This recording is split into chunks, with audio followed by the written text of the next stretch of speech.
Imagine this. You give someone everything. Your unwavering loyalty, your constant attention, your very soul laid bare for their approval. And in return, they grow distant, bored, their gaze drifting past you as if you were furniture. Now, imagine the opposite. You pull away. You become a fortress of quiet self-possession. You withdraw the very validation they crave. And like a moth to a forbidden's flame, they are pulled back, consumed by a need to conquer the mystery you have become. This is the paradox that has shattered hearts and toppled empires. The more you offer yourself, the less you are valued. Why? Why does the human psyche rebel against abundance and hunger for the unattainable? We are taught that love is built on transparency and generosity. Yet the world whispers a darker, more terrifying truth. What if the key to obsessive desire isn't found in proximity, but in a calculated, almost cruel distance? This is not about playing games. This is about understanding a fundamental law of human nature. A law so brutally effective, it was whispered in the courts of Renaissance princes. It is the bedrock of what some would call Machiavelli's darkest method, a method that doesn't just attract, but captivates, torments, and ignites a hunt. But to wield it, you must first confront the unsettling void within yourself. The journey begins not with their obsession, but with your own liberation. Are you ready to see what lies in the silence you've been so afraid to create? This hunger for the unattainable is not a character flaw, but a fundamental feature of the human psyche. The German philosopher Arthur Schopenhauer captured it with his parable of the porcupines. Too close, and they prick each other. Too far, and they freeze. We are those porcupines, forever oscillating between the terror of engulfment and the dread of abandonment. But why does distance so often ignite the fiercer flame? It strikes at the very core of our identity. When you are perpetually available, you become a mirror, merely reflecting the other self back at them. There is nothing to decode, no puzzle to solve, and thus, no psychological investment. Carl Jung would argue that you have failed to activate their anima or animus, the inner unconscious counterpart.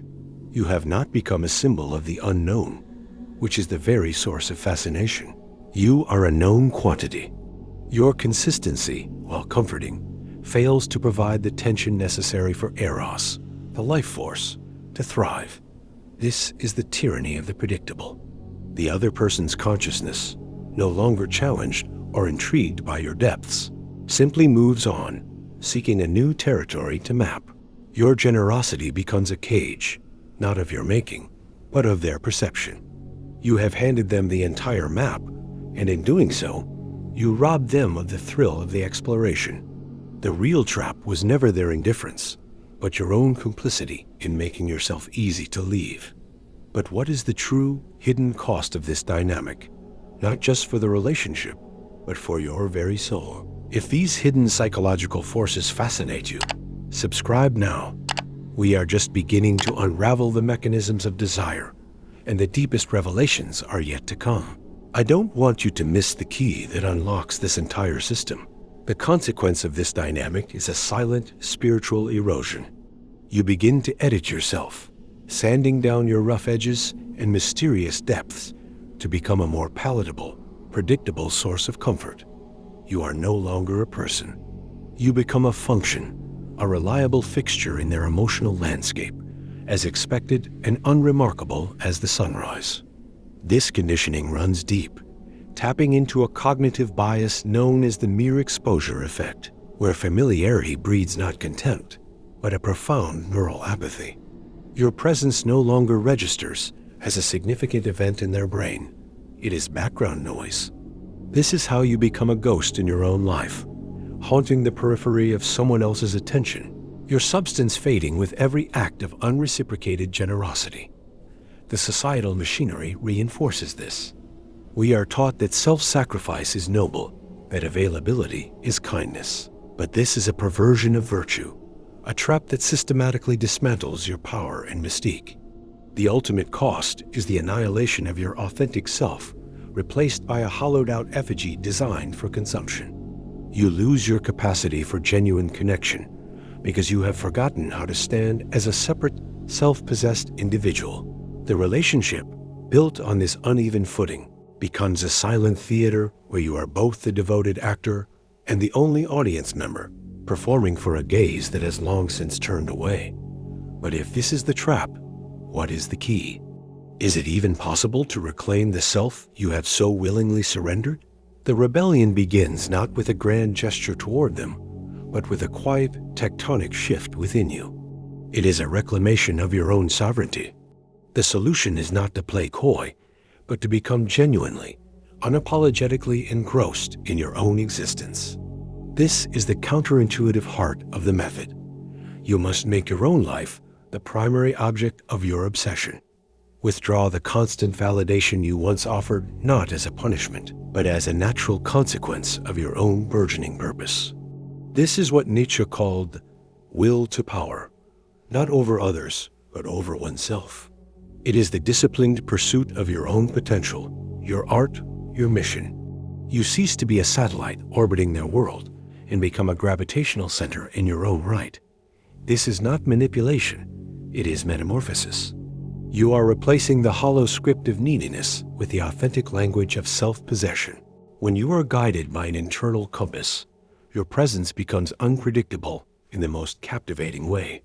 You are no longer a predictable resource, but a dynamic force.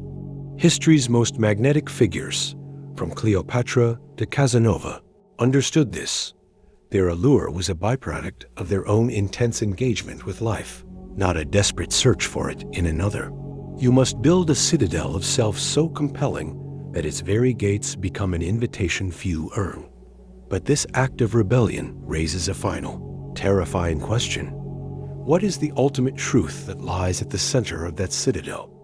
The one that makes this power permanent and pure. This rebellion against psychological traps requires a new way of seeing. If you're ready to reclaim your power, subscribe for more. Let me know in the comments what part of your own life you need to reclaim sovereignty over first. The ultimate truth is this: the power was never about making her, or anyone, hunt you down. That is merely a fleeting symptom, a superficial shadow cast by the real transformation. The final, most forbidden realization is that you have been freed from the need to be hunted at all. The obsessive desire you once sought to provoke in another is now the very energy you direct toward your own destiny. You have become the hunter of your own potential, and in that sacred pursuit, you are finally, irrevocably complete. The validation you once begged from the world is now generated from within, a self-sustaining reaction of purpose and pride. This is the profound paradox Machiavelli's heirs never fully grasped. The darkest method is, in its final form, a path to light. It was never a tool for control, but a key to liberation. The most powerful person in any room is the one who does not need to be there. The final shift is from a worldview where others are the source of your value to one where your uncheckable self-worth becomes the source of everything else. You are no longer the player in a game, but the architect of a reality. And in that stillness, you are no longer haunted by the fear of being left behind. You are the one who decides who remains in your orbit, not as a predator, but as a sovereign. The hunt is over. You are home. If this final truth shifted your worldview, imagine what a single click could do. Subscribe for more content that doesn't just play the game, but changes the rules entirely. Let me know in the comments what coming home to yourself feels like.